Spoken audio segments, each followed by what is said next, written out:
हरे कृष्णा कृष्ण कृष्ण हरे हरे, हरे राम राम राम हरे हरे।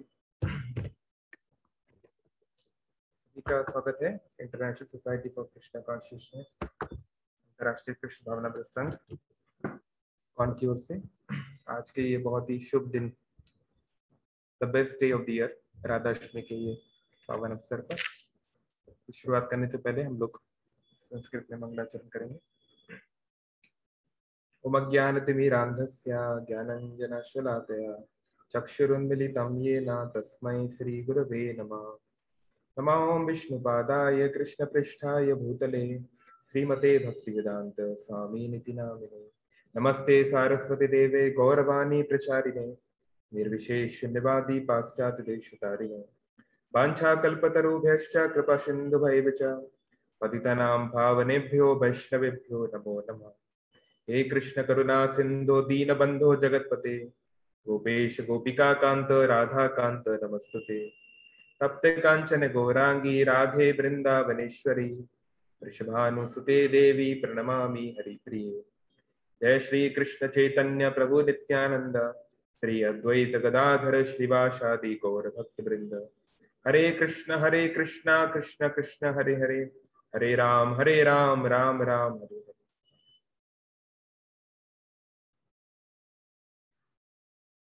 हरे कृष्ण।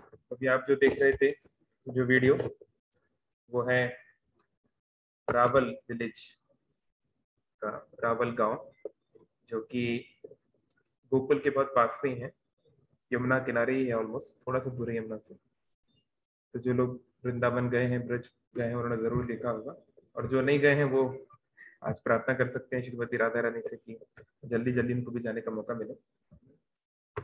तो बात करने से पहले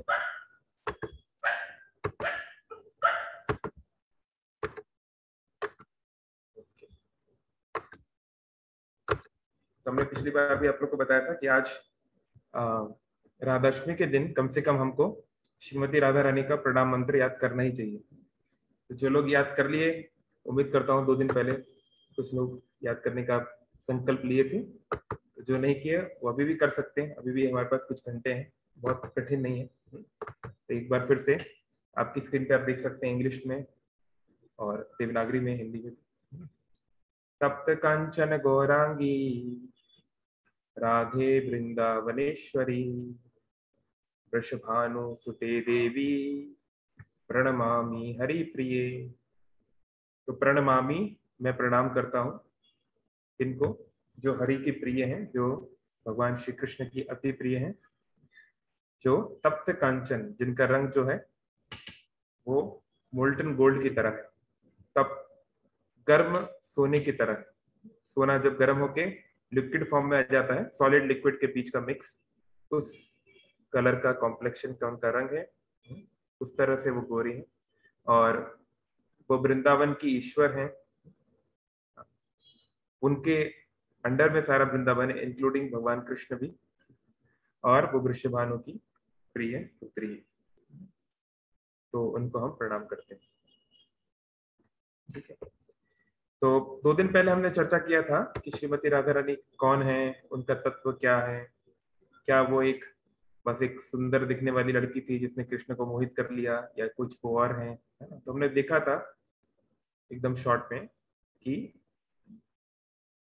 राधा कृष्णा प्रणय विकृति हिलादिनी शक्ति रस्मा एकाद मानवपि भूई पुरा देह भेदम कतोतो। ये श्रीमती राधा रानी जो है वो कृष्ण की हिलादिनी शक्ति, उनको आनंद देने वाली शक्ति है।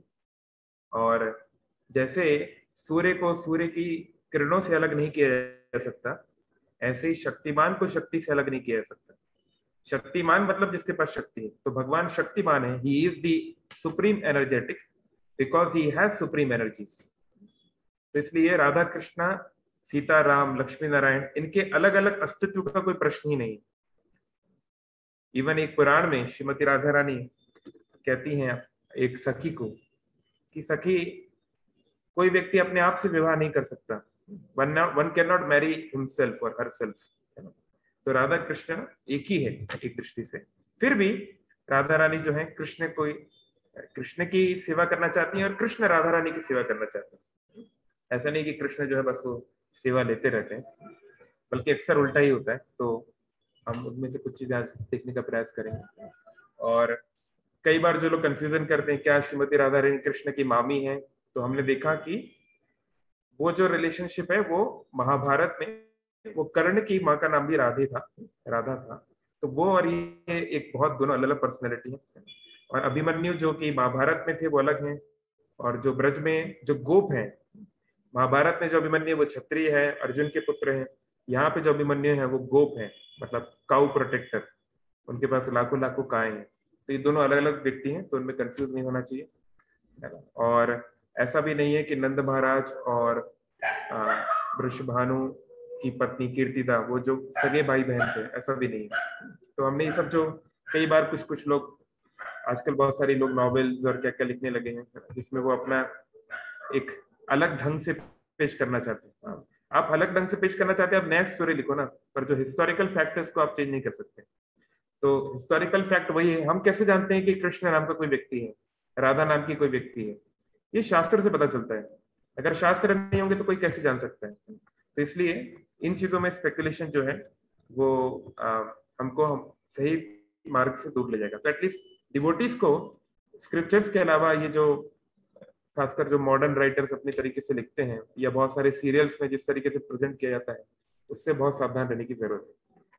अगर आपको देखना ही है कृष्णा से रिलेटेड सीरियल, तो आप लिटिल कृष्णा देख सकते हैं। लिटिल कृष्णा कार्टून्स या एनिमेशन जो रिलायंस का है, वो उसकी स्टोरी इस्कॉन के द्वारा उसको देखा गया है, तो स्टोरी एकदम ठीक है। या जो उन्होंने मूवीज बनाई है कृष्णा और कंस इत्यादि। और अगर आपको पूरा सीरियल देखना है तो रामानंद सागर जी का जो पुराना वाला है कृष्णा सीरियल, वो मोटा मोटा ठीक है, मतलब 90% 95% उसमें स्टोरी ठीक है। थोड़ा बहुत ऊपर नीचे किया है उन्होंने भी, बट मोस्टली वो ठीक है। क्योंकि आप देखेंगे रामानंद सागर जब बोलते हैं तो प्रभुपाद जी की कृष्णा बुक वहां रखी रहती है ना, जो भागवतम का ही 10 स्कंद है। तो अगर आपको देखना ही है वीडियोस, तो सही वाले वीडियोस देखें। कुछ भी अनाप शनाप देखने से हमारा कुछ भी कनेक्शंस जो है वो लॉस्ट हो सकता है। तो आज हमारा चर्चा का विषय है, और कई बार ये भी एक विषय उठता है, क्या राधा रानी का जन्म कृष्ण के पहले हुआ है कि कृष्ण के बाद में हुआ है ना। तो इन सब कुछ चीजों को आज हम देखेंगे। कई बार कुछ लोग इस तरह बता देते हैं कि राधा रानी तो बड़ी थी, कृष्ण तो छोटे थे इत्यादि। तो आज हम मोस्टली जन्म से रिलेटेड ही देखेंगे, क्योंकि आज ही वो समय है, आज ही वो दिन है जब श्रीमती राधा रानी का आविर्भाव हुआ था। तो और वो आविर्भाव कब हुआ होगा उसको समझने के लिए, क्योंकि आप देखें महाभारत में एक सोलर इक्लिप्स का वर्णन है और कुछ चीजों का वर्णन है। तो हम ये जानते हैं कि 5000 साल से पहले भगवान कृष्ण आए थे, लेकिन कुछ डिवोटीज ने और कुछ हिंदू साइंटिस्ट लोगों ने ये देखा कि सोलर इक्लिप्स कब कब हुई है, इसको कैलकुलेट किया है। तो उसके आधार पे जो जनरली जो ये कंसेप्शन वो यही है कि भगवान कृष्ण का जन्म हुआ था 3228 बीसी में, यानी जीसस क्राइस्ट के आने के 3228 साल पहले। तो अभी 3228 प्लस 2021, तो 5249 रफली बनता है एस्टिमेट। तो श्रीमती राधा रानी जो है वो कृष्ण से छोटी हैं। अनलाइक जो बहुत सारे लोग बहुत सारे जो कमेंट्स करते रहते हैं कि क्या कृष्ण जो है वो तो छोटे हैं और दिस एंड दैट, नहीं। क्योंकि इसका प्रमाण ये है कि एक पुराण में वर्णन है कि कृष्ण जब तक नहीं आएंगे तब तक राधा रानी आंखें नहीं खुलती हैं। तो उसको हम लोग आज थोड़ा क्लैरिफाई करेंगे। बट अप्रोक्सीमेटली अगर हम उन डेट्स को देखें तो ऐसे तो प्रभुपाद जी बहुत जगह बताए हैं कि भगवान कृष्ण 5000 साल के पहले आए थे, है ना, क्योंकि महाभारत के युद्ध को भी इतना टाइम हो गया। लेकिन फिर भी अगर एग्जैक्ट नंबर हम देखना चाहें तो श्रीमती राधा रानी का आज 5248 बर्थडे होना चाहिए। Okay, so let's get going. तो ये श्रीमती राधा रानी का कैसे जन्म हुआ, कहाँ पे हुआ, उसके विषय में जानने से पहले एक और कंसेप्शन जो लोगों के मन में है कि श्रीमती राधा रानी का जन्म बरसाना में हुआ, जो कि अगेन एक गलत कंसेप्शन है। क्योंकि जो लोग वृंदावन नहीं गए हैं वो इस तरह कंसेप्शन कर सकते हैं ना, क्योंकि बरसाना हुआ या नंदगांव हुआ वो नदी के उस पार है, वो वृंदावन की साइड है। है ना, उसके लिए नदी क्रॉस नहीं करना पड़ता, बल्कि ये सब जो है ये नदी की दूसरी ओर है। तो इसलिए आप देखेंगे आज अगर आप जाएंगे वृंदावन तो बरसाना में बहुत भीड़ होती है, पर रावल में उतनी ज्यादा नहीं होती। केवल जो पुराने साधु लोग हैं या वो लोग हैं वही ज्यादा जाते हैं। लेकिन फैक्ट यही है कि श्रीमती राधा रानी का जन्म रावल में हुआ है, और कुछ समय के बाद वो जो है वो बरसाना चली गई थी। जैसे भगवान कृष्ण का जन्म वैसे मथुरा में होकर, लेकिन फिर वो आए थे गोकुल में, तो प्रैक्टिकली आप कह सकते हैं गोकुल में ही उनका लालन पालन हुआ। और जब उनकी उम्र 3 साल से 5 साल के बीच में थी, तब भगवान कृष्ण जो है वो नदी पार करके दूसरी ओर जाते हैं, यानी कि जिसको आज नंदगांव बोला जाता है। तो क्यों श्रीमती राधा रानी इस प्रकार से प्रकट हुई, क्यों जन्म के समय वो अंधी थी, मतलब अपेरेंटली उन सब चीजों को आज हम देखेंगे।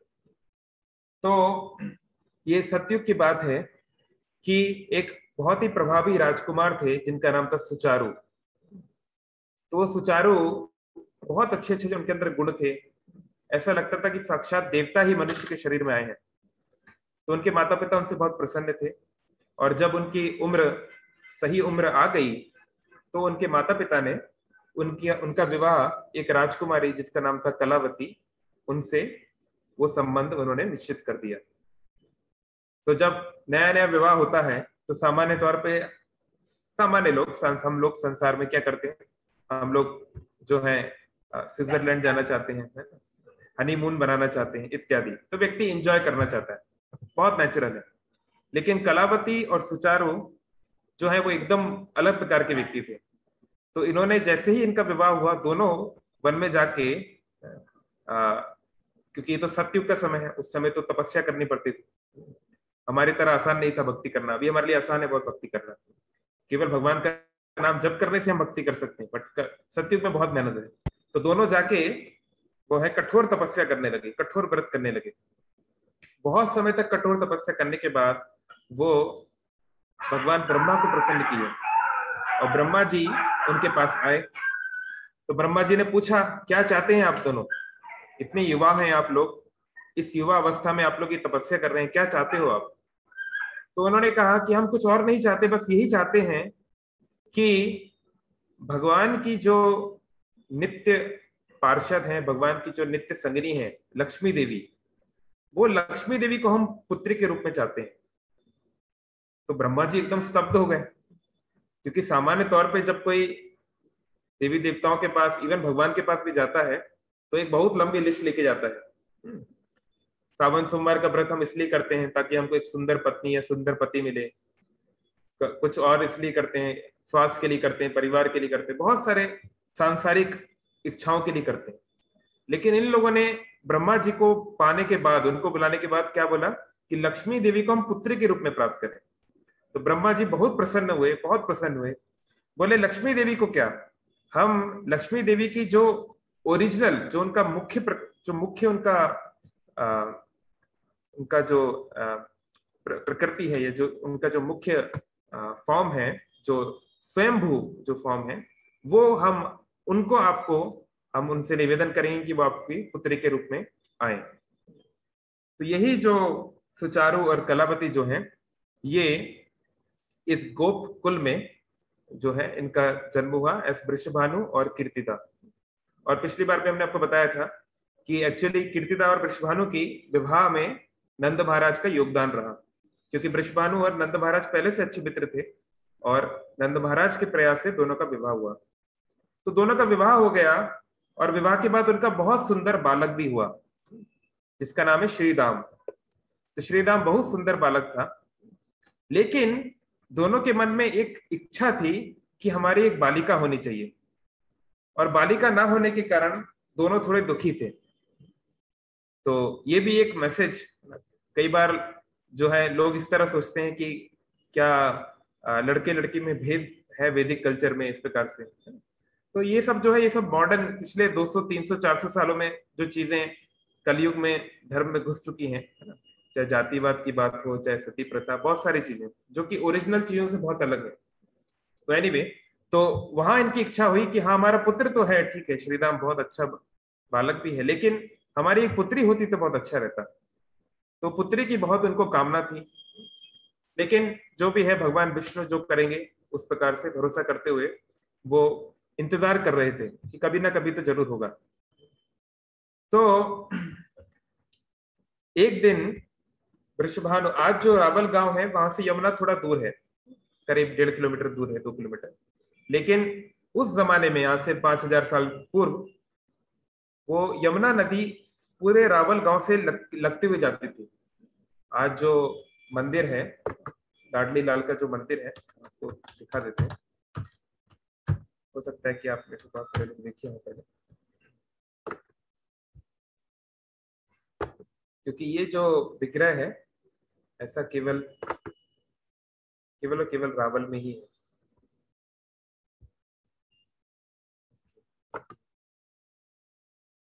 ठीक है, शायद आप देख पा रहे होंगे, है ना?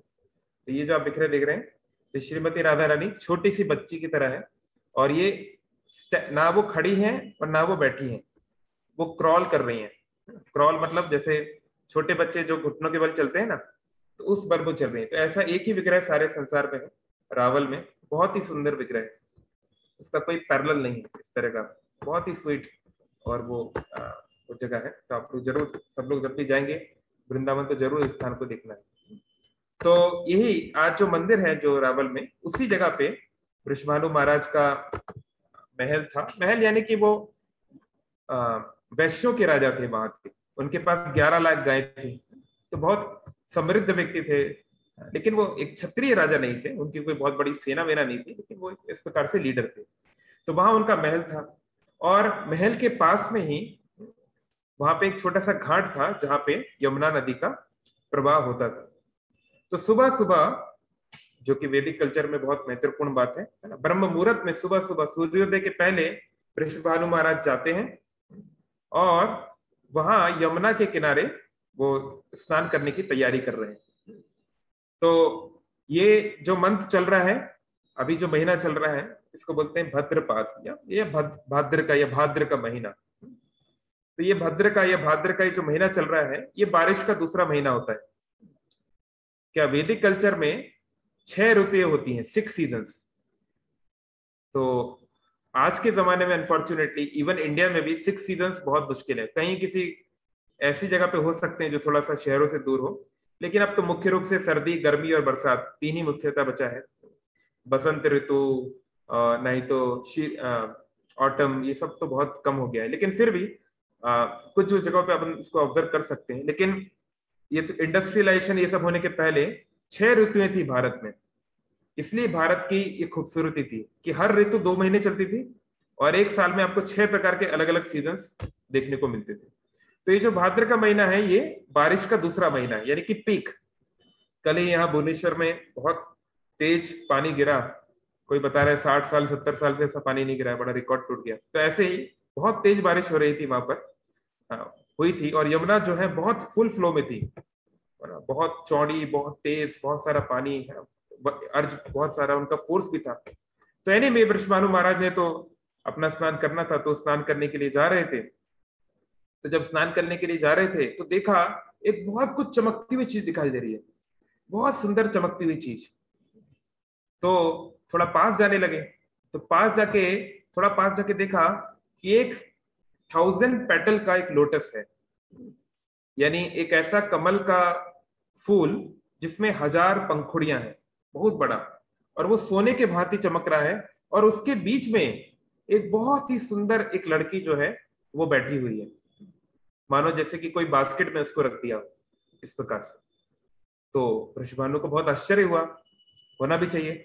तो वो तुरंत जो है उसके और लपके उनकी ओर जाने लगे। लेकिन यमुना का वेग इतना स्ट्रांग था, इतनी पावरफुल, हम समझ सकते हैं कि कितना उस समय फोर्स रहा होगा, तो वो वहां तक पहुंच नहीं पा रहे थे। तो वो भगवान को जो है स्मरण करने लगे। तो वहां ब्रह्मा जी आए, और ब्रह्मा जी ने आके वृषभानु महाराज को याद दिलाया कि वृषभानु, पहले तुम कौन थे, तुम सुचारू थे, तुम्हारी पत्नी थी कलावती, तुमने मुझसे क्या मांगा था, तो यही लक्ष्मी देवी को अब मैं तुम्हें दे रहा हूं। लेकिन वृंदावन की, ब्रज की खास बात क्या है कि ऑल्दो ऐसा नहीं है कि वृंदावन वासियों को पता नहीं कि कृष्ण कौन है, लेकिन उनके प्रेम के कारण उनका जो प्रेम है, जो उनका मधुरता है, माधुर्य है, वो ऐश्वर्य को छिपा देता है। जैसे अगर हम गोपी गीत गाएंगे, उसकी पहली लाइन है, दूसरी लाइन है, जयति देहि कम जन्म ना ब्रजा। हे कृष्ण, आप इस गोपी के पुत्र नहीं हो, आप यशोदा के पुत्र नहीं हो, आप तो सारे संसार को चलाने वाले व्यक्ति हो जिसका कोई जन्म नहीं होता। तो गोपियां ये बात कह रही हैं, लेकिन कुछ समय के बाद ही जो है वो कृष्ण को अपना केवल एक सखा, अपने एक प्रेमी के रूप में दिखने लगती है। तो ये प्रेम की शक्ति है, और जो जिसको इंटेलेक्चुअली एनालाइज करना बहुत कठिन है, लेकिन हम कह सकते हैं कि भगवान की योग माया जो है वो उनको भुला देती है, या फिर वो अपने उस प्रेम के कारण वो चीज याद नहीं रहती, इस प्रकार से। तो एनीवे, तो ये राधा रानी को जब वृषभानु को पता चलता है कि ये जो है इतनी सुंदर ये जो बालिका है, इनको अब हमको जो मौका मिल रहा है इसको अपनी बालिका के रूप में, अपनी पुत्री के रूप में इसको लेने का, तो वो बहुत खुश होते हैं। उसका कोई सीमा नहीं कितना वो खुश होते हैं, और बहुत दौड़ते दौड़ते वो बालिका को अपने हाथ में पकड़ के छाती पे लाके दौड़ते हुए कीर्तिदा के पास जाते हैं। और कीर्तिदा जब देखती हैं तो बहुत प्रसन्न होती है, और जो है उनको अपने छाती पे लगा लेती है। ऐसे कहते हैं कि तुरंत उनके ब्रेस्ट से जो है मिल्क भी आने लगता है, तुरंत। तो इस प्रकार से श्रीमती राधा रानी इनको मिलती है। अब प्रश्न उठता है कि श्रीमती राधा रानी यहाँ पे पहुंची कैसे? तो ये जो वर्णन है ये कुछ पर्टिकुलर स्क्रिप्चर्स में, जैसे गर्ग संहिता, ब्रह्म विवर्त पुराण इत्यादि में है, तो ये अलग अलग टुकड़ों में है। तो एक दूसरी जगह वर्णन आता है कि विंध्या पर्वत, आप जानते हैं कि मध्य भारत में एक पर्वत श्रृंखला है, माउंटेन रेंज, जिसे विंध्याचल बोलते हैं। जैसे हमारे यहाँ पुरी में है नीलाचल। तो अचल मतलब जो चल नहीं सकता, जो फिक्स्ड है, यानी कि पर्वत। हम जानते हैं पर्वत, माउंटेन्स डू नॉट मूव। तो हम इसलिए पुरी को बोलते हैं नीलाचल, क्योंकि ब्लू माउंटेन, जहां पे जो श्री मंदिर जहां पर स्थापित है, वो श्री मंदिर लगता है कि एक सामान्य लेवल पर है, पर एक्चुअली उसके नीचे एक माउंटेन है।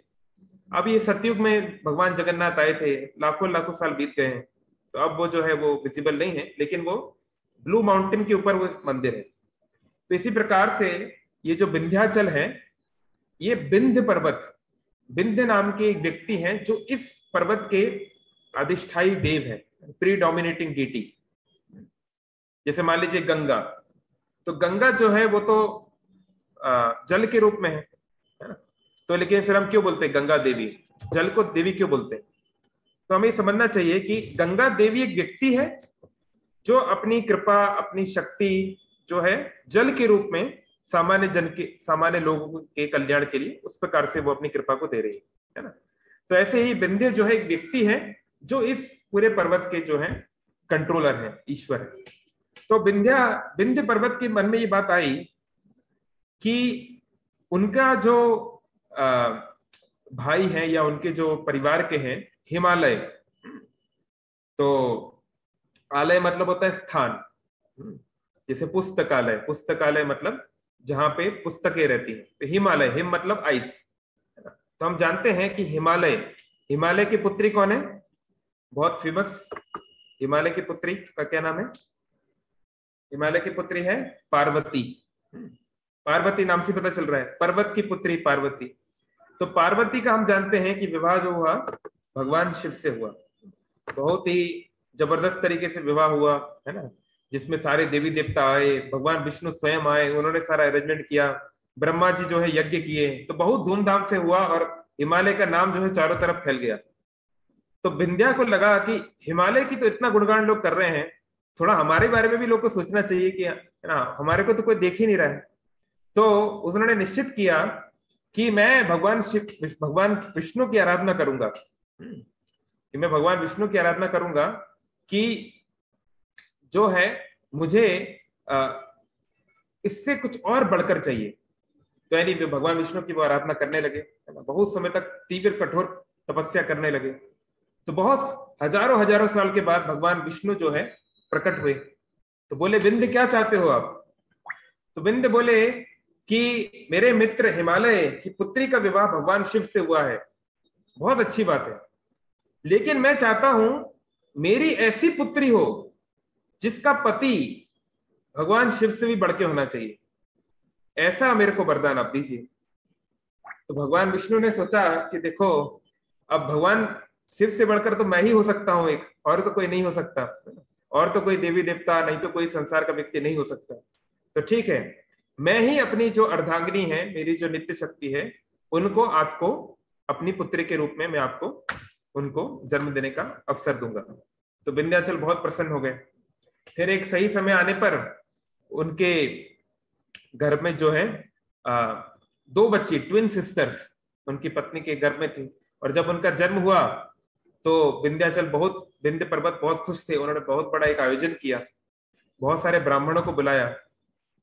लेकिन उस समय एक पिशाचिनी थी, एक विच, है ना, कोई लोग कहते पूतना है, और मुझे थोड़ा सा वो कंफर्म करना पड़ेगा क्योंकि मैंने वो पर्टिकुलर सेक्शन अभी पढ़ा नहीं है। तो एनीवे, एक पिशाचिनी थी जो बच्चों को खाना पसंद करती थी, उनका खून पीना पसंद करती थी। तो ये जो पिशाचिनी है, ये वो दोनों बच्ची, तो ये जो राधा रानी जो है, इनकी एक बहन भी थी जिसका नाम था चंद्रा, जो आगे चल के वृंदावन में फेमस हुई है, चंद्रावली। जो वृंदावन को थोड़ा समझते हुए जानते होंगे, चंद्रावली जो राधा रानी की कॉम्पिटिटर है ना, जो, क्योंकि ये जो वृंदावन लीला है एक बहुत एक महान मूवी की तरह है। इसमें सभी प्रकार के एंगल, सभी प्रकार के ट्रेजेडी, ट्विस्ट, सब कुछ है। तो एक श्रीमती राधा रानी की कॉम्पिटिटर भी है चंद्रावली, ताकि कभी कभी जो है कृष्ण उनके पास जाए तो राधा रानी जो है गुस्सा हो, फिर एक अलग प्रकार की चीजें हो इत्यादि। तो ये राधा और चंद्रा, इन दोनों बालिकाओं को लेके वो पिशाचिनी, ये दोनों वहीं पे थी, और इसको पिशाचिनी लेकर हवाई मार्ग से उड़ के जाने लगी। तो सभी लोग चिल्लाने लगे, अरे ये क्या हो गया, वो तो लेके चली गई बच्चियों को, है ना। तो सभी लोग बहुत डर गए। तो वहां पे जो ब्राह्मण थे, उन्होंने उस समय उस पिशाचिनी को, उस भूत को कंट्रोल करने वाला मंत्र पढ़ना शुरू किया। तो उसने देखा, उस पिशाचिनी ने, कि धीरे धीरे मेरी शक्ति कम हो रही है, और अगर मैंने इन बच्चों को नहीं छोड़ा तो ये ब्राह्मण लोग तो मुझे मार ही देंगे आज। तो उसने क्या किया, उसने तुरंत उन बच्चों को छोड़ दिया, और वो जो बच्चे हैं नीचे यमुना नदी के ऊपर गिरे, और वहां से वो आगे चल के फ्लो हुआ। एक दूसरी जगह पे ये डिस्क्रिप्शन है। तो एनीवे, तो यानी कि हम ये कह सकते हैं कि जब भी भगवान या भगवान की नित्य शक्ति जब भी आती है, तो बहुत सारे लोगों के ऊपर कृपा करने का अरेंजमेंट होता है, बहुत सारे लोगों को मौका मिलता है। विंध्या पर्वत को भी एक मौका मिला कुछ हद तक, जितना उनको डिजर्व करते थे वो, है ना। फिर वृषभानु को मौका मिल रहा है, फिर और भी ब्रजवासियों को मौका मिलेगा उनका संग करने का। तो यहाँ पे वृषभानु जो है उनको लेकर आते हैं, और कीर्तिदा जो है बहुत खुश है, और दोनों बहुत आनंदित होते हैं, है ना। श्रीराम आते हैं, घर के सभी लोग जो नौकर चाकर हैं, नहीं तो सभी उनके रिश्तेदार बहुत खुश होते हैं। लेकिन थोड़ी देर के बाद वो नोटिस करते हैं कि बच्ची बहुत सुंदर है, ऐसी सुंदरता जो साक्षात लक्ष्मी के अलावा किसी की नहीं हो सकती, किसी देवी देवता की भी नहीं हो सकती। इतने सुंदर उसके अंग हैं, इतना सुंदर उसका कॉम्प्लेक्शन है। लेकिन एक समस्या है। क्या समस्या है? कि इसकी आंखें बंद हैं, पूरी तरह सील हैं, खुल ही नहीं रही हैं। तो फिर किसी ने कहा कि लगता है बेचारी बच्ची अंधी है। तो माता पिता ने कहा कि कोई बात नहीं, वृषभानु महाराज ने कहा कोई बात नहीं, चाहे अंधी हो चाहे जो भी हो, ये भगवान की कृपा हमारे ऊपर है, हम इसको ऐसे ही एक्सेप्ट करेंगे। तो उन्होंने इसको एक्सेप्ट कर लिया, एक अपना जो है उसे अपने भाग्य की स्थिति को समझ के, कि चलो भाग्य ने, विधाता ने यही लिखा है कि हमको बहुत सुंदर कन्या मिली जो हमारी इच्छा थी, लेकिन अब अंधी है तो चाहे जो भी है, लेकिन हमारी ही बच्ची है। तो उन्होंने उसको एक्सेप्ट कर लिया होल हार्टेडली। तो वो ये राधा रानी को जो है आज ही के दिन, ये भाद्र के अष्टमी के दिन उनको वो प्राप्त हुई थी। तो कुछ समय के बाद नारद मुनि, तो नारद मुनि जो है वो भगवान के अत्यंत प्रिय भक्त हैं। आप देखेंगे जो जो बड़े बड़े भक्त हुए हैं, प्रहलाद, ध्रुव, ये सब नारद मुनि के शिष्य हैं। तो नारद मुनि की स्थिति बहुत ऊंची है ना। लेकिन क्या होता है, हम लोग टीवी सीरियल में हमको कैसे दिखाते हैं कि नारद मुनि मतलब जोकर, उनको जोकर की तरह दिखाया जाता है कि बस वाला वो कुछ फालतू फालतू जोक मारते रहते हैं, और उनके पास कुछ काम धाम नहीं है, दूसरों का जो है इधर की चुगली उधर, इसकी टोपी उसके सर। तो ये बहुत, ये जो है गलत कंसेप्शन, और ये बहुत बड़ा अपराध भी। भगवान के जो शुद्ध भक्तों को अगर हम इस प्रकार से दिखाएंगे, ये बात सही है कि कभी कभी नारद मुनि जो है भगवान के कुछ महान भक्तों के साथ, ये इवन भगवान के साथ मजाक करते हैं, ये बात सही है। लेकिन वो भगवान के साथ मजाक कर रहे हैं कभी इसका ये मतलब नहीं कि उस चीज को हर लीला में हर जगह पे उसको जो है एक्सटेंड कर दिया जाए, है ना। तो नारद मुनि जो है ऐसे गाते हैं भक्ति विनोद ठाकुर, नारद मुनि बजाए बीणा राधिका रमण नामे, सदा ही अपनी बीणा में राधिका रमण भगवान कृष्ण का, भगवान नारायण का वो नाम ले रहे हैं। तो नारद मुनि को पता था कि ये सृष्टि की जो माँ है, इस सृष्टि को जो चलाने वाली है महालक्ष्मी। अच्छा, इनका क्वेश्चन है कि वो ब्लाइंड लड़की कौन थी? ब्लाइंड लड़की श्रीमती राधा रानी थी ना। अच्छा ठीक है, आपको वो दोनों बच्ची वो क्या हुआ, ठीक है वो पॉइंट में भूल गया। हाँ, तो वो जो पिशाचिनी ने जो नदी में फेंका, तो ये दोनों बच्ची राधा और चंद्रा, यानी राधा रानी और चंद्रावली, वो पानी में गिरी। तो राधा रानी मिली वृषभानु को, और चंद्रावली वृषभानु के ही भाई उनको मिली।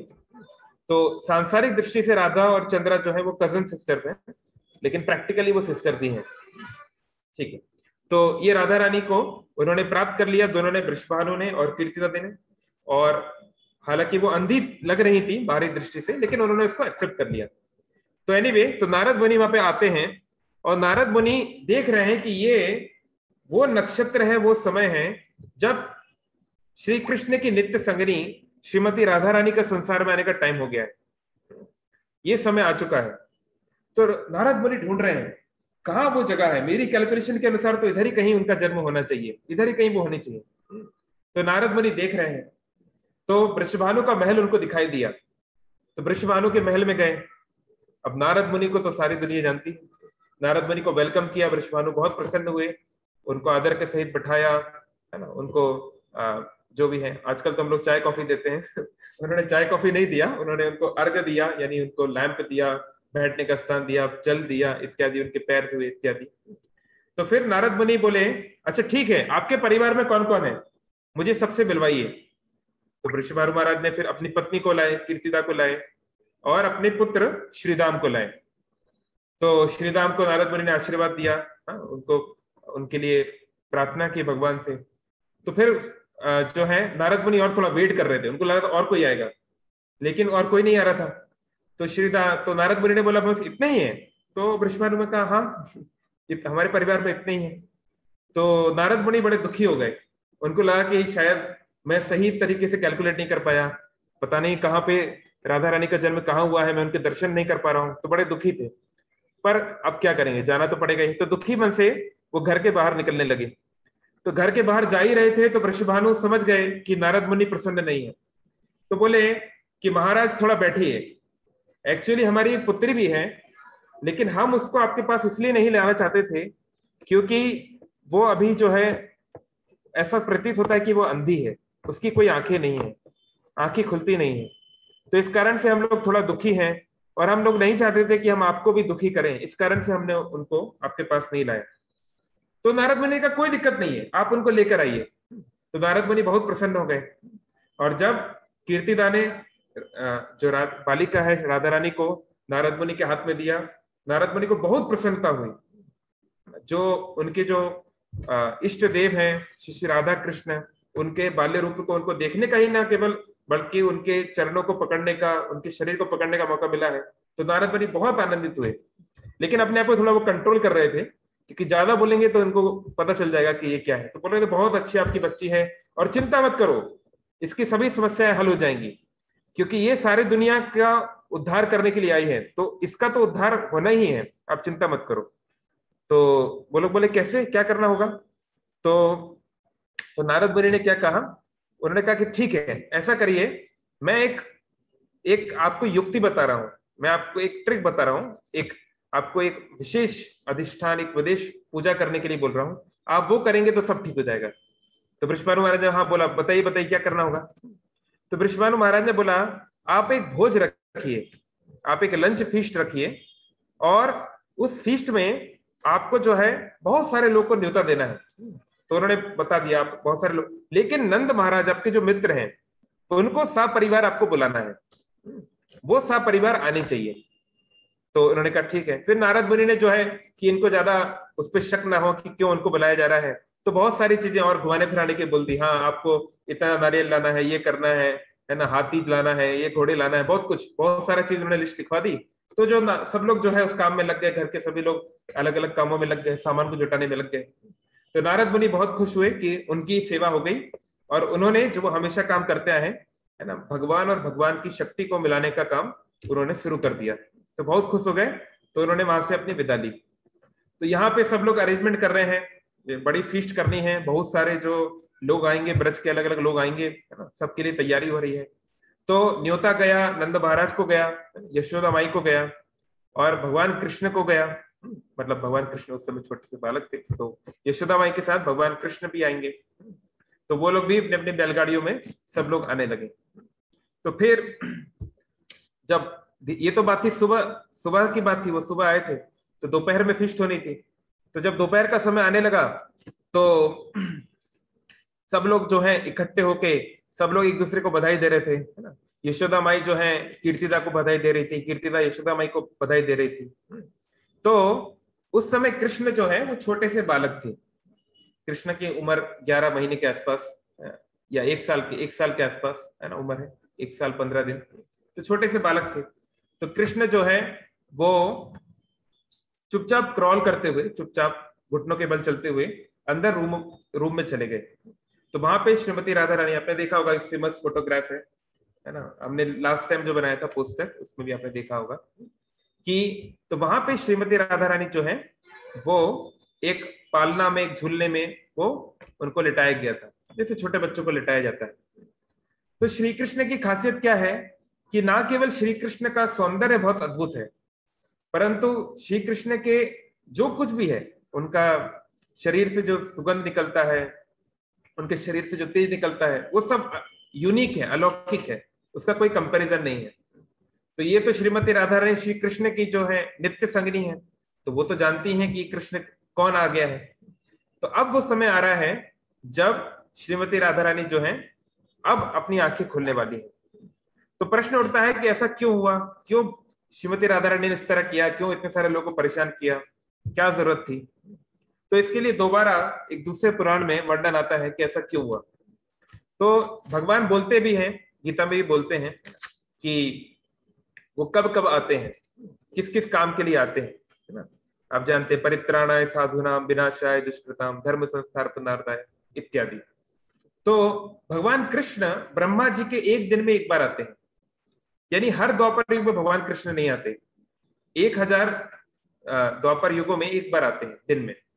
तो भगवान कृष्ण गोलोक वृंदावन में, बैकुंठ में, जो वृंदावन धाम है स्पिरिचुअल वर्ल्ड में, तो ऐसा नहीं है कि वृंदावन कोई उत्तर प्रदेश में रहने वाला कोई स्थान है, या इंडिया के अंदर एक कोई स्थान है, या जगन्नाथपुरी ओडिशा का पार्ट है। ऐसा सोचना एक्चुअली धाम अपराध कहलाता है। धाम को इस संसार की किसी स्थिति से जोड़ना धाम अपराध कहलाता है। तो आप बोलेंगे इसका क्या मतलब हुआ। इसका मतलब यह है कि आगे चल के जब कलयुग होगा, फिर तो ठीक है, पार्शियल प्रलय होगा, लेकिन जब ये कल्प खत्म होगा, है ना, या फिर मनवंतर जब चेंज होगा, तो संसार में प्रलय आएगा, चीजें बिगड़ती हैं। जैसे आपने भी कई बार सुना है, बहुत सारी जो प्रजातियां हैं वो एक्सटिंक्ट हो गई है, डायनासोर ये वो है। तो कभी कभी पूरी तरह प्रलय आता है, मतलब प्लैनेट्स के प्लैनेट्स खत्म हो जाते हैं, और कभी कभी पार्शियल आता है, यानी कुछ कुछ उसका इफेक्ट होता है। तो जब भी प्रलय आता है तो संसार की हर जगह पे उसका इम्पैक्ट होता है। लेकिन जो भगवान का धाम है, जैसे वृंदावन, जैसे जगन्नाथपुरी, यहाँ पे उसका कोई इफेक्ट नहीं होता। तो हो सकता है कि ओडिशा के बाकी जगह जो है वो ना रहे, भविष्य में वो खत्म हो जाए, एक दिन तो खत्म होना ही है हम सबको, है ना। लेकिन ये जो जगन्नाथपुरी धाम है, नहीं तो ये जो वृंदावन धाम है, ये हमेशा रहेगा। भुवनेश्वर भी एक धाम है, भगवान लिंगराज का स्थान है, तो भुवनेश्वर भी रहेगा। तो ये जो है ये शाश्वत है, इटर्नल है, ये समाप्त नहीं होता। और ये ऐसा क्यों है, क्योंकि आध्यात्मिक जगत में ये सब स्थान है। आध्यात्मिक जगत में जगन्नाथपुरी है ना, द्वारका और गोलोक के बीच में एक प्लेनेट है जिसका नाम है जगन्नाथपुरी। वहां पर एक वृंदावन है, वहां पर एक द्वारका है, वहां पे एक अयोध्या है, साकेत है, और उनका ये प्रकाश है, उनका ये रेप्लिका है जो इस संसार में आया है। जैसे उदाहरण के लिए, अमेरिका यहाँ से बहुत दूर है, हजारों किलोमीटर दूर है, लेकिन अमेरिका की कुछ रिप्रेजेंटेटिव्स इंडिया में है। जैसे जैसे अमेरिकन एम्बेसी बोलते हैं, जो दिल्ली में है, कलकत्ता में है, बॉम्बे में इत्यादि। तो अमेरिका के इन एम्बेसीज के अंदर अमेरिका का कानून चलता है। हालांकि जगह इंडिया के अंदर है, लेकिन अगर आप एम्बेसी के अंदर चोरी करोगे तो आप आईपीसी के तहत आपके ऊपर केस नहीं होगा, जो अमेरिकी कानून है उसके तहत आपके ऊपर केस होगा, है ना। इस तरीके से काम चलता है। ऐसे ही ऑल्दो वृंदावन हुआ, जगन्नाथपुरी हुआ, वो इस संसार में है, लगता है कि सब कुछ इस संसार के अनुसार चल रहा है, लेकिन वहां पे कुछ और ही रूल्स रेगुलेशन है, वो अलग प्रकार से वहां काम चलता है। तो ये तो भगवान श्री कृष्ण ने श्रीमती राधा रानी को गोलोक वृंदावन में कहा कि कलयुग अब आने वाला है, द्वापर युग समाप्ति शुरू होने वाली है, द्वापर युग अपने अंत में है, तो अब मेरे जाने का समय हो गया है, तो हे प्रिय आप भी मेरे साथ चलिए। तो श्रीमती राधा रानी ने साफ मना कर दिया कि मैं नहीं जाऊंगी वहां, क्योंकि वो स्थान में है ही क्या, सभी लोग जो है आपको भूल चुके हैं, वहां पर कोई आपकी भक्ति नहीं करना चाहता, आपकी सेवा नहीं करना चाहता, तो ऐसे लोगों के पास मैं क्यों जाऊंगी। तो भगवान कृष्ण बोलते हैं नहीं, आप इस तरह मत सोचिए, ऑलरेडी वृंदावन वहां जा चुका है। तो श्रीमती राधा रानी कहा ठीक है, वृंदावन चला भी गया, लेकिन वहां यमुना तो नहीं है, वहां गोवर्धन तो नहीं है, तो मैं क्या करूंगी जाके। तो भगवान कृष्ण ने बताया नहीं नहीं, गोवर्धन भी वहां जा चुके हैं, यमुना भी जा चुकी है, तो अब समय है कि आप मेरे साथ तो चलिए। तो श्रीमती राधा रानी ने कहा कि ठीक है, मैं आपकी इस बात को मानती हूं, मैं चलूंगी, लेकिन वहां जाने के बाद मैं किसी और वस्तु और किसी और व्यक्ति को नहीं देखना चाहती जब तक कि आपके इस सुंदर रूप का मुझे दर्शन ना हो। तो भगवान कृष्ण कहते हैं ठीक है, उस प्रकार से व्यवस्था की जाएगी। तो ये पहले से व्यवस्था थी, कॉन्ट्रैक्ट था राधा कृष्ण के बीच की, राधा रानी तब तक अपनी आंखें नहीं खोलेंगी जब तक श्री कृष्ण उनके पास नहीं आएंगे। तो इतने दिनों तक उन्होंने आंखें नहीं खोली, लेकिन अब जब भगवान कृष्ण उनके सामने आए तो तुरंत जो है कृष्ण जो है जब उनको टच किए तो राधा रानी ने अपनी आंखें खोली, और दोनों छोटे बच्चे, तो छोटे छोटे बच्चे हैं 1 साल और कुछ दिनों के, तो जो है कुछ कुछ आवाज करने लगे, कुछ कुछ खेलने लगे। तो उस आवाज से जो है कुछ लोगों का ध्यान भटका कि कहाँ से आवाज आ रही है, तो सभी लोग वहां पर गए। तो वहां पे अब आप सोचिए, मतलब आप हम लोग इमेजिन भी नहीं कर सकते कीर्तिदा को कितनी खुशी हुई होगी कि उनकी जो बच्ची है, उनकी जो बालिका है, उसकी आंखें खुल गई हैं और वो एक सामान्य व्यक्ति की तरह देख पाएगी, है ना, अपने जीवन में आनंद ले पाएगी। तो बहुत कीर्तिदा खुश हुई है ना, उनके आंसू निकलने लगे। बृषभानु महाराज बहुत खुश हुए, बहुत जो है ब्राह्मणों को सभी को जो है अलग अलग गिफ्ट देने लगे, सब कृष्ण की जय जयकार करने लगे कि ये जो बालक है तो बहुत दिव्य है, लगता है भगवान विष्णु ने इसको भेजा है। तो कोई बोला कि शायद ये कोई बहुत बड़ा देवता है जो हमारे आया है। तो बहुत सारे लोग बहुत सारी बातें बोलने लगे। लेकिन इस प्रकार से भगवान कृष्ण ने जो है और श्रीमती राधा रानी की ये आंखों को खोला, और बहुत ही सुंदर एक मतलब बहुत बड़ा एक उत्सव बनाया गया। फिर आपने सुना होगा ये गीत जो बहुत फेमस है, जब भगवान कृष्ण का जन्म होता है उसके अगले दिन, है ना, कि नंद के आनंद भयो, जय कन्हैया लाल की, जय कन्हैया लाल की, हाथी हाथी दीनी घोड़ा दीनी और दीनी पाल की। तो हाथी दिए, घोड़ा दिए, पाल की मतलब पैलेंक्विन जिसमें बैठ के जाते हैं। जवान इनको हाथी घोड़े, बूढ़े इनको पाल की। जवान लोगों को हाथी दिए गए, घोड़े दिए गए, और जो बूढ़े लोग हैं जो हाथी घोड़े पे चलेंगे तो क्या गिर जाएंगे, तो और हड्डी पसली टूट जाएगी, इसलिए उनको पालकी दी गई, है ना। तो बहुत इस प्रकार से बहुत कुछ दिया गया, ब्राह्मणों को दिया गया, गैयों को दिया गया, बहुत प्रकार का वर्णन इस प्रकार से है। तो बहुत ही ये बहुत बड़ा फेस्टिवल हुआ, और फिर जो है श्रीमती राधा इस संसार में इस प्रकार से प्रकट हुई। तो ये आज के दिन हम इसको मेडिटेट कर सकते हैं कि वो दिन है कि जब श्रीमती राधा रानी आई थी। और फिर आगे चल के तो बहुत सारी लीलाएं हैं, कैसे श्रीमती राधा रानी कैसे अपने बाल्य में कैसी थी, भगवान कृष्ण कैसे थे, फिर उन लोगों का मिलन कैसे हुआ, है ना। तो पहले भगवान कृष्ण गोकुल में रहते थे, तो श्रीमती राधा रानी और उनका परिवार कुछ दिनों के बाद चला गया बरसाना, जो नदी के उस पार था। तो ज्यादा राधा कृष्ण का मिलन नहीं हो पाता था। तो फिर जो है भगवान कृष्ण ने बहुत सारे असुरों को मारा, बहुत लंबी लंबी लिस्ट है। बहुत सारे असुरों को मारने के बाद सारे गांव ने डिसाइड किया कि हमारे बच्चे को जब देखो कोई ना कोई आता रहता है, इस गांव को ही छोड़ देंगे। तो देखिए उनका कितना प्रेम था कृष्ण के प्रति, कि कृष्ण के लिए ना केवल एक परिवार, पूरा का पूरा गांव अपने आप को शिफ्ट करने को तैयार हो गए। तो हम समझ सकते हैं। तो कई बार हम लोग सोचते हैं कि वो लोग कितने लकी थे जो वृंदावन में जिनका जन्म हुआ। हाँ, वो लकी हैं क्योंकि वो उनका सच में प्रेम है, और हम लोग अनलकी हैं क्योंकि हमारा कृष्ण के प्रति प्रेम नहीं है। प्रॉब्लम ये है। आज भी अगर राधा कृष्ण हमारे सामने आके बोल दें कि चलो हमारे साथ चलो, तो हम बोलेंगे ठीक है भगवान, लेकिन अभी देखिए मेरा करियर है, मुझे अभी शादी करनी है, फिर बच्चे हैं, फिर उनका रिस्पॉन्सिबिलिटी है, फिर ये भी करना है, फिर यहाँ भी जाना है, फिर ऐसा करना है। तो हमारी बहुत सारी इच्छाएं अभी संसार में है। तो इसलिए भगवान भी आ जाए तो अभी हमको नहीं ले जा सकते, क्योंकि हमारा इतना अटैचमेंट है संसार में। तो इसलिए हमको धीरे धीरे अपने अटैचमेंट को भगवान की ओर जोड़ना है, क्योंकि एक दिन तो वैसे भी संसार छोड़ना ही है ना, हमारी इच्छा हो चाहे ना हो, एक दिन छोड़ना ही है। तो अगर वो अटैचमेंट भगवान की तरफ रहेगा, अंत काले च मामेव स्मरणम मुक्त कलेवरम, अंत काल में जो मुझे याद करता है वो मेरे पास जाता है। तो इसलिए अटैचमेंट डेवलप करने के लिए हमें भगवान की कथा सुनना चाहिए, भगवान के बारे में पढ़ना चाहिए। जैसे आप देखिए संसार में जब किसी को किसी से प्रेम होता है, जब लड़का लड़की का गर्लफ्रेंड बॉयफ्रेंड होते हैं, कितना एक दूसरे के बारे में जानना चाहते हैं, दिन भर चैट करते हैं, फोन करते हैं, फेसबुक देखते हैं, ये करते हैं वो करते हैं, उसका फेवरेट डिश क्या है, ये क्या है, पूरा वो लेते हैं।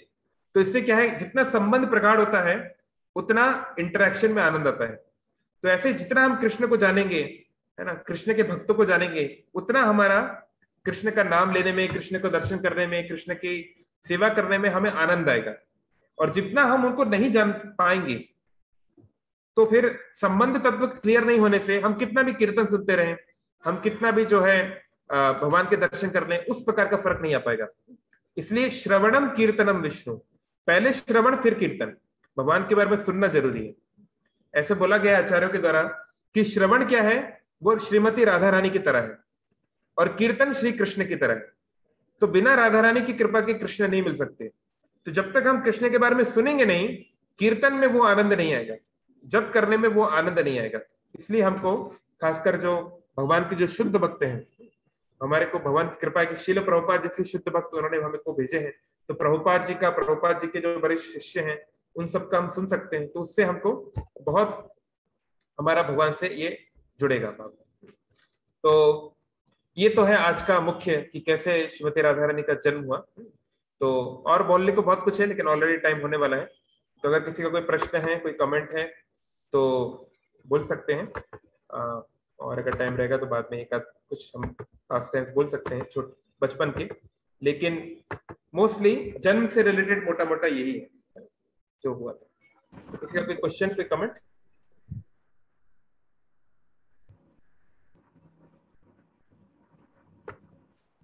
हरे कृष्ण प्रभु, दंडवत प्रणाम। हरे कृष्णा। बोलना चाहता हूँ, आज जो अभिषेक हो रहा था मंदिर में, तो मुझे किसी प्रभु ने बोले थे कि अगर अभिषेक के टाइम पे कुछ मांगो तो भगवान देते हैं। तो अगर के लिए कुछ मांगा जाए तो क्या वो पॉजिटिवली वो पूरा हो सकता है? Okay, nice question. हाँ, ऐसे तो भगवान, जैसे हम बोलते हैं कि, एक मिनट आपको म्यूट करना पड़ेगा अपने। Okay, let me just mute everyone. हाँ, तो ऐसे तो भगवान जो है हमारी इच्छा पूरी करना चाहते हैं, करते ही हैं। Okay, please keep yourself mute. Hare Krishna. Okay, thank you.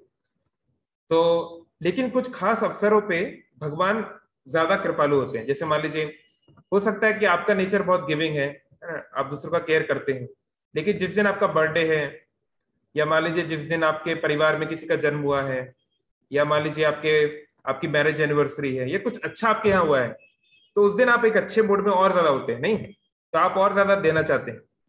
तो ये इस संसार का एक एग्जाम्पल है। तो इसी प्रकार से भगवान जो है, जैसे जगन्नाथ जी फॉर एग्जाम्पल, तो जगन्नाथ जी तो हमेशा ही कृपालु है, लेकिन फिर भी रथ यात्रा के समय, रथ के समय जो जगन्नाथ जी और भी ज्यादा कृपालु हो जाते हैं, क्योंकि अभी वो और भी ज्यादा खुश हैं, क्योंकि वो अपने भक्तों के पास जा रहे हैं।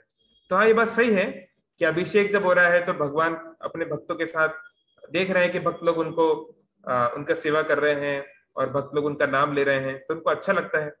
तो डेफिनेटली वो ज्यादा मर्सीफुल है। और हाँ, मैं ये तो नहीं बोलूंगा कि भगवान आपकी हर इच्छा पूरी करेंगे, लेकिन भगवान वो इच्छा जरूर पूरी करेंगे जो आपके लिए ठीक है।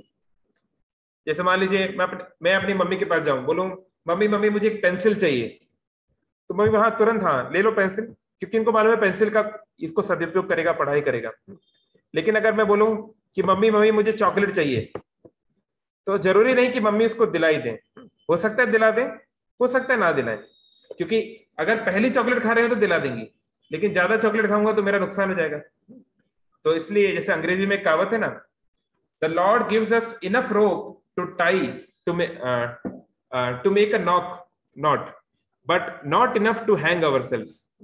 तो भगवान उतना देते हैं, योग क्षेम वहामी हम, जिससे व्यक्ति सही चेतना में अपना भक्त अपना जीवन चला पाए। तो मैं ये नहीं गारंटी दे सकता कि भगवान आपकी हर इच्छा पूरी करेंगे, लेकिन जो भगवान इच्छा पूरी करेंगे वही हमारे लिए ठीक है, और जो नहीं करेंगे मतलब या तो उसका सही समय नहीं आया है या फिर वो हमारे लिए ठीक नहीं है। ओके, और किसी का कोई प्रश्न, कोई कमेंट? हरे कृष्ण प्रभु जी। हरे कृष्ण। हाँ प्रभु जी आप चंद्रावली उनके बारे में और थोड़ा समझा सकते हैं प्रभु जी? ओके, तो Chandravali is the cousin sister. Actually आप जानते होंगे भगवान कृष्ण के 12 फेवरेट फ्रेंड्स हैं जिनको बोलते हैं द्वादश गोपाल, और श्रीमती राधा रानी के 8 फेवरेट फ्रेंड्स हैं जिनको बोलते हैं अष्टसखी। जब आप जाएंगे मायापुर तो आपको मिलेगा राधा माधव अष्टसखी। तो ये जो है 12 द्वादश गोपाल और 8 अष्टसखी, ये 20 के 20, ये सभी श्रीमती राधा रानी के कजन सिस्टर्स और ब्रदर है, सभी के सभी। मतलब जो भी कृष्ण को आनंद देते हैं सब श्रीमती राधा रानी की के अरेंजमेंट से ही देते हैं, है ना। तो चंद्रावली है, she is like the competitor of Radha Rani. मतलब वो क्या करती हैं कि वो कृष्ण को अलग से अपने साथ नृत्य करने के लिए, अपने साथ रास करने के लिए बुलाना चाहती हैं। तो ये जो अरेंजमेंट है योग माया का पूर्णमासी का, वो इसलिए है ताकि उस लीला को और मीठा बनाया जा सके। तो चंद्रावली का एक अलग स्थान है, जब आप ब्रज जाएंगे तो ब्रज में एक जगह है जिसे बोलते हैं सखी स्थली। ये जो सखी स्थली है वो चंद्रावली का हेडक्वार्टर्स है वहां से वो ऑपरेट करती हैं, और उनकी भी एक टीम है, उनकी भी कुछ प्रमुख सहेलियां हैं, सखियां हैं, मंजरियां हैं। तो ये टॉपिक थोड़ा सा ओपन में ज्यादा नहीं बोला जाता है, वो एक पर्टिकुलर लेवल पे आने के बाद ही उसको जानना ठीक है। मतलब आप कह सकते हैं it's like a transcendental competition. But ऐसा नहीं है कि चंद्रावली जो है वो कोई मतलब कोई गलत व्यक्ति है, वो भी भगवान के शुद्ध भक्त हैं, पर ये एक पर्टिकुलर एक उनको सेवा दी गई है।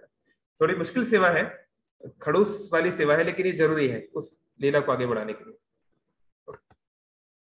ओके, सुधीर रंजन प्रभु अनम्यूट कर लीजिए अपने आपको। आपका हैंड रेस है सुधीर रंजन प्रभु। हरे कृष्ण। यस प्रभु। हरे कृष्ण प्रभु। हरे कृष्ण। धन्यवाद प्रणाम। धन्यवाद प्रणाम प्रभु। श्री कृष्ण जी राधा रानी कितने छोटी है? तो जिस कैलकुलेशन से देखिए, अभी आज अष्टमी का दिन है ना, पर ये कौन सी अष्टमी है? ये है शुक्ल पक्ष, मतलब वैक्सिंग मून। और कृष्ण का जन्म भी अष्टमी में हुआ था, वो था कृष्ण पक्ष यानी कि वेनिंग मून। तो 15 दिन का अंतर है। तो अधिकतर आचार्यों के मत में 1 साल 15 दिन का अंतर है, 1 year and 15 days, ये मोस्टली है। और एक्चुअली क्या होता है, इसलिए वैदिक स्क्रिप्चर को समझना बहुत मुश्किल भी है, क्योंकि कई बार अलग अलग डिस्क्रिप्शन होता है, क्योंकि कल्पभेद होता है। कल्पभेद मतलब जैसे मान लीजिए कोई बोले नरेंद्र मोदी जब भुवनेश्वर आए थे ना तो वो पीली कलर की जैकेट पहने थे। तो कोई बोला अरे नहीं नहीं नहीं, क्या बात बोल रहे हो, मोदी जी जब आए थे वो नीली कलर की जैकेट पहने थे। तो दोनों आपस में लड़ रहे हैं, अरे नहीं येलो कलर की पहने थे, नहीं ब्लू कलर की पहने थे। तो कोई व्यक्ति उनने पूछा अच्छा ये बताओ आप कौन से साल की बात कर रहे हो? बोले 2018 की। आप कौन से साल की बात कर रहे हो? 2019 की। अरे भाई 2018 में जब वो आए थे तब वो येलो कलर की जैकेट पहने थे, जब वो 2019 में आए थे तो ब्लू कलर की पहने थे। तो लड़ाई क्या करना है? तो ऐसे ही वैदिक स्क्रिप्चर्स मोस्टली क्रोनोलॉजिकल नहीं है। क्रोनोलॉजिकल मतलब टाइम बाय टाइम। कुछ ही स्क्रिप्चर्स हैं जो क्रोनोलॉजिकल है, जिनको इतिहास कहा जाता है। जैसे महाभारत क्रोनोलॉजिकल है, उसमें सब चीजें टाइम के अनुसार बताई गई हैं, पहले ये हुआ, फिर ये हुआ, फिर ये हुआ, फिर ये हुआ, लाइक दैट। लेकिन जो पुराण है, बहुत सारी जो स्क्रिप्चर, ये थीम बेस्ड है। थीम मतलब भगवान ने कैसे किसकी हेल्प की, तो बहुत सारे एग्जाम्पल आ गए। भगवान ने कैसे क्रिएशन की, तो बहुत सारे एग्जाम्पल, उसमें सतयुग के भी, द्वापर के भी, त्रेता, बहुत सारे आ गए। तो जनरली थीम बेस्ड है। तो ऐसे ही राधा कृष्ण के विषय में भी कई चीजें हैं जो कभी कभी इंफॉर्मेशन, जैसे कई कई जगह पे ऐसा है कि कृष्ण 15 दिन बड़े हैं, तो कई जगह है कि 1 साल 15 दिन बड़े हैं। तो हो सकता है कि इसके पहले जब कृष्ण आए हों तब वो 15 दिन बड़े ही हों, है ना। पर जनरली जो अधिकतर जो आचार्यों का जो मत है कि 1 साल 15 दिन का अंतर है। ओके ठीक है, और किसी का कोई प्रश्न? अपने आप अनम्यूट कर सकते हैं। हरे कृष्ण। दंडवत प्रभु। तो जो पूर्णमासी जो तो जो पूर्णमासी जो है वो कौन है प्रभु? ओके ठीक है, पौर्णमासी के बारे में बताए थे। और किसी का प्रश्न तो हैंड रेस रखिएगा। तो पौर्णमासी कौन है? वाराणसी में भगवान शिव का स्थान है, जिसको हम जानते हैं विश्वनाथ मंदिर, है ना, वो जो एक्चुअली कैपिटल है भगवान शिव के भक्तों की, शिवाइट्स की। तो वाराणसी में एक ब्राह्मण रहते थे जिनका नाम था सांदीपनी मुनि। तो ये जो सांदीपनी मुनि हैं, ये वहां निवास करते थे काशी में, वाराणसी में। तो इनकी माँ जो है उनका नाम था पौर्णमासी। और ये पौर्णमासी कौन है? ये योग माया का एक रूप है। जो योग माया का रूप है, सुभद्रा, नहीं तो तुलसी महारानी, नहीं तो पौर्णमासी इत्यादि, ये सब। तो तुलसी महारानी मतलब उनके अंडर में बेसिकली योग माया है, सुभद्रा और पौर्णमासी। तो पौर्णमासी जो है वो नारद मुनि की शिष्या है, वो नारद मुनि की स्टूडेंट है, उनसे उन्होंने दीक्षा ली है। तो भगवान के प्रभाव से, योग माया के प्रभाव से सांदीपनी मुनि को ये मन में इच्छा हुई कि मैं अपने आराध्य देव भगवान शिव, जो कि उज्जैन में निवास करते हैं, अवंतिका में, महाकाल के रूप में, महाकालेश्वर के रूप में, वहां मैं उनकी सेवा करने जाना चाहता हूं। तो सांदीपनी मुनि अपनी पत्नी के साथ उज्जैन आ गए। तो आज भी आप जाएंगे उज्जैन में तो उनका आश्रम है, जहां पे आगे चल के भगवान कृष्ण पढ़ाई करने के लिए भी आए आगे चल के। तो सांदीपनी मुनि यहाँ गए, लेकिन उनके 2 बच्चे थे और उनका एक पुत्र था और एक पुत्री थी। उनका जो पुत्र था उसका नाम था मधुमंगल। अगर आपने लिटिल कृष्णा देखा होगा तो लिटिल कृष्णा में एक लड़का है जो मोटा मोटा है, ब्राह्मण है, हमेशा लड्डू खाता रहता है और कॉमेडी करता रहता है लाइक दैट। तो वो मधुमंगल जो है वो सांदीपनी मुनि का ही बेटा है, और उसकी बहन है जिसका नाम है नंदीमुखी। तो ये जो मधुमंगल है और नंदीमुखी, इनको पौर्णमासी अपने साथ ब्रज में ले गई, वृंदावन ले गई। वो बोले कि हम उज्जैन नहीं जाएंगे, हम वहां जाएंगे। तो वो दोनों अपने दादी के साथ ब्रज में आ गए। तो पौर्णमासी क्यों है? वो मतलब उनका जो रूप है वो ऐसा लगता है कि कोई ब्राह्मणी है ना, तंत्र वेद ये सब जानने वाली। तो सारे ब्रज के लोग उनको अपनी गुरु मानते हैं। तो वो सारे ब्रज के लोग उनकी बात को, मतलब कुछ भी, किसी का शादी करना है, नहीं तो कुछ करना है, जो भी है, तो उनके पास जाके सलाह लेते थे। तो इसलिए जो पौर्णमासी है वो एक प्रकार से वृंदावन के लोगों की गुरु थी, और वही जो है राधा कृष्ण के पास टाइम्स को अरेंज करती थी। तो मोटा मोटा ये पौर्णमासी की बात है। ओके, फिर यहाँ पे कुछ क्वेश्चन है चैट बॉक्स में, उनको पहले ले लेते हैं। प्रभु जी, अगर भगवान वही देते हैं जो हमारे लिए सही है, तो फिर क्यों उनको कुछ मांगना सही है? बहुत अच्छा प्रश्न है आपका। इसलिए जो भगवान का शुद्ध भक्त होता है वो भगवान से कुछ नहीं मांगता। देखिए, आप लोग खुद इस बात को देखिए, भगवान ऑलरेडी हमको सब कुछ दे रहे हैं। देखिए, कभी आपने भगवान से प्रार्थना की, हे भगवान आज के दिन मुझे 15 किलो ऑक्सीजन सप्लाई कीजिएगा? हर रोज हमको चाहिए ना, बहुत सारा, कई वॉल्यूम ऑफ हमको ऑक्सीजन की जरूरत होती है, चाहिए। लेकिन क्या हमने कभी भगवान से मांगा? अभी हो सकता है कभी मांगा हो, बीच में कोविड के टाइम पे थोड़ा ऐसा समय भी आ गया था कि लोग मांग रहे होंगे, लेकिन जनरली हम नहीं मांगते, फिर भी भगवान देते हैं। हर रोज एक हेल्दी व्यक्ति को 4 लीटर से 3 लीटर 4 लीटर के अनुसार पानी पीना चाहिए। तो क्या आपने भगवान से कभी मांगा, हे भगवान आज मुझे आप 4 लीटर शुद्ध आरओ वाला शुद्ध जल दीजिएगा? कभी इस प्रकार से क्या आपने भगवान से प्रार्थना की? नहीं की। फिर भी भगवान ने आपको दिया। सबसे महत्वपूर्ण चीजें ये हैं, बिना हवा और पानी के तो हम टिक भी नहीं पाएंगे, पर भगवान हमको देते हैं, हम मांगते नहीं तो भी। और सबको भगवान देते हैं, ऐसा नहीं केवल भक्तों को देते हैं। जो नास्तिक भी है, जो असुर भी है, उसको भी भगवान देते हैं। तो इसलिए हाँ, भक्त मतलब क्या है? अन्य अभिलाषिता शून्यम, उसकी कोई और अभिलाषा नहीं है, उसको कुछ मांगने की जरूरत नहीं है।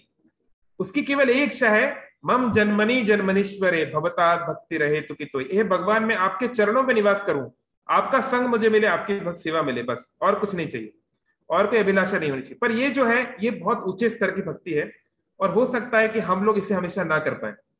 तो आर्टिफिशियली जो है अपनी डिजायर को दबाना भी उतना ठीक नहीं है। तो अगर आपकी बहुत कुछ इच्छा है और आपको लगता है कि नहीं, मैं उस इच्छा के बिना नहीं रह सकता, तो भगवान से मांग लेना चाहिए, इसमें कुछ गलत नहीं है।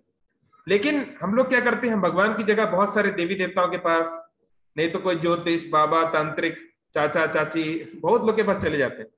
है ना। जैसे मान लीजिए मेरी माँ, वही बात है, मैंने अपनी माँ से बोला माँ मुझे चॉकलेट चाहिए, तो माँ ने नहीं दी। अब मैं तो बच्चा हूँ, मेरे पास पैसा भी नहीं है, मैं कहाँ से लाऊंगा। तो मैंने कहा चलो माँ तो नहीं देती, कोई बात नहीं, चाची के पास जाता हूँ। चाची के पास चला गया। अब चाची सोची क्यों इसको परेशान करूं, ये अच्छा ये बच्चा है ना। तो चाची ने दे दिया। लेकिन क्योंकि चाची इतना नहीं देख रही है कि इसका भविष्य में भला हुआ कि बुरा होगा, क्योंकि चाची का उतना ज्यादा गहरा संबंध नहीं है ना, लेकिन माँ का तो बहुत गहरा संबंध है। इसलिए देवी देवता जो है वो नियमों के द्वारा बाध्य हैं। आप देवी देवताओं से मांगेंगे, अगर आपका पुण्य है वो दे देंगे, लेकिन वो जरूरी नहीं कि हमेशा आपका भला वो देखें, है ना। लेकिन भगवान हमेशा भला ही देखेंगे, वो जरूरी नहीं कि आपका पुण्य पाप ये सब देखेंगे, हो सकता है वो ना भी दे। इसलिए जो मांगना है भगवान से ही मांगिए, जगन्नाथ से ही मांगिए। अगर वो दे तो ठीक है, और ना दे तो भी ठीक है। और आइडियली बस भगवान पे आश्रित रहिए। तो हाँ, जो शुद्ध भक्त होते भगवान से कुछ नहीं मांगते, केवल भगवान की सेवा के अलावा। तो राधा रानी कितने दिन तक ब्लाइंड थी मुझे पता नहीं कितने दिन तक ब्लाइंड थी, पर ज्यादा नहीं। हो सकता है एक ही दिन रही हो, कुछ दिन रही, मतलब वो ब्लाइंड, मतलब देखिए ये सब एक ड्रामा है केवल। ये जो सारी दुनिया को जो आंख दे रही है वो कैसे ब्लाइंड हो सकती है ना। जैसे मैंने कहा कि वो उन्होंने जानबूझ के अपनी आंखों को उस तरह से योग माया के प्रभाव से वो बंद था। तो कितने दिन है ये तो एग्जैक्ट वर्णन नहीं है, पर वो ज्यादा समय नहीं रहा होगा, कुछ ही समय रहा होगा, कुछ ही दिन। अच्छा, ब्रह्म संहिता का पाठ करने की क्या महत्व है राधा रानी का अभिषेक करते समय? जब हम अभिषेक करते हैं भगवान का, तो भगवान के दिव्य लीलाओं का, उनका गुण को याद रखना चाहिए, याद करना चाहिए। तो जो ब्रह्म संहिता है वो श्रीमद् भागवतम का कंडेंस्ड एसेंस है, मतलब भागवतम का सार ब्रह्म संहिता में है। इस कारण से ब्रह्म संहिता के कुछ श्लोकों में ही सारे वृंदावन का, सारे भगवान के लीलाओं का वर्णन है, इसलिए ब्रह्म संहिता को पाठ किया जाता है। लेकिन कुछ और भी पाठ किया जा सकता है, ऐसा नहीं कि जो है, लेकिन वो करना जनरली गौड़ीय वैष्णव ट्रेडिशन में उसको ही किया जाता है। और कुछ अलग ट्रेडिशंस में और भी पाठ किया जाता है अभिषेक के टाइम। ओके, ठीक है। और किसी का यहाँ पे हैंड रेस दिख रहा है? हाँ दीपक प्रो, अपने आप को अनम्यूट कर लीजिए। प्रभु जी, ये जो फास्ट टाइम्स है ये कौन सी शास्त्र में हम लोग को पढ़ने को मिलेगा? हाँ, जब तक आप श्रीमद् भागवतम ना पढ़ें, आपको ये पास टाइम नहीं पढ़ने चाहिए। क्योंकि जब आप ये सुनते हैं तो सुनाने वाला केयरफुल रहता है कि वो आपको उतना ही बताए जिस स्तर पे आप हैं, है ना। लेकिन जब हम पढ़ेंगे तो पढ़ने में सब कुछ आएगा, और पढ़ने में फिर रासलीला भी आएगी, बहुत कुछ आएगा जो अभी हम उस स्तर पे नहीं है जानने के लिए, है ना। तो फिलहाल हम लोग अभी जिस स्तर पे हैं, शुरुआती स्तर पे, हमें केवल सुनना चाहिए। तो वरिष्ठ भक्तों से आप सुन सकते हैं, यूट्यूब पे बहुत सारे लेक्चर हैं राधा रानी के बारे में, बहुत सारे भक्तों के, सीनियर महाराजों के, डिवोटीज के, है ना, अमरिंदर पुरम लोग, बहुत लोग के लेक्चर हैं, उनको आप सुन सकते हैं, क्योंकि वो आपको उतना ही बताएंगे जितना जानना आपके लिए हानिकारक नहीं है। तो अभी पढ़ना नहीं चाहिए इन सबको ज्यादा। जो पढ़ना है वो कृष्णा बुक में और भागवतम में है। उसके बाद पढ़ने के लिए एक पर्टिकुलर लेवल चाहिए, जो हमारे जो काउंसलर है, मेंटोर, हमारे शिक्षा गुरु से पूछ के ही हमको पढ़ना चाहिए। डायरेक्टली जंप नहीं करना चाहिए, नहीं तो वो घातक भी हो सकता है। Okay, thank you so much. ठीक है, और किसी का कोई प्रश्न अपने आपको अनम्यूट कर सकते हैं। सुधीर रंजनपुर, आपका क्वेश्चन है क्या? अपने हैंड रेस किया हुआ है। ठीक है, तो नहीं है तो कोई बात नहीं। Thank you all very much. तो हमारी यही प्रार्थना है श्री राधा गोपीनाथ से कि आप सभी लोग भक्ति में बहुत अच्छी से आगे बढ़े। तो आज अगर समय हो तो और एक्स्ट्रा माला जप कर सकते हैं, है ना। कृष्ण बुक से राधा कृष्ण की लीलाएं पढ़ सकते हैं, है ना। और जितना हो सके आज का ये जो समय है इसको सदुपयोग करें। ओके, तो बहुत बहुत धन्यवाद। हरे कृष्ण। जय श्री राधा गोपीनाथ भगवान की जय। जय। पावन श्रीमती राधा रानी की जय। जय। श्रील प्रभुपाद की जय। जय। गौर प्रेमानंद। हरि हरि।